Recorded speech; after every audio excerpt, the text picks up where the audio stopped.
Want to start using OpenTable to make reservations online, but not sure how? I'm Jessica, and in this video, I'll show you how to download and install the OpenTable app. Note that this video will demonstrate on iPhone, but written instructions for both Android and iOS will be listed in the description box. Now let's get started. To download OpenTable, first open the App Store. Go to the Search tab. Then type in OpenTable at the top. Tap OpenTable when it appears in the search results.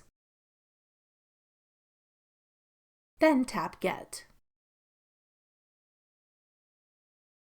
If prompted, use Touch ID, Face ID, or enter your password to confirm that you want to download the app. Wait for the installation to complete. Then tap Open to start using OpenTable. That's all it takes to download OpenTable. Looking to make a hotel reservation?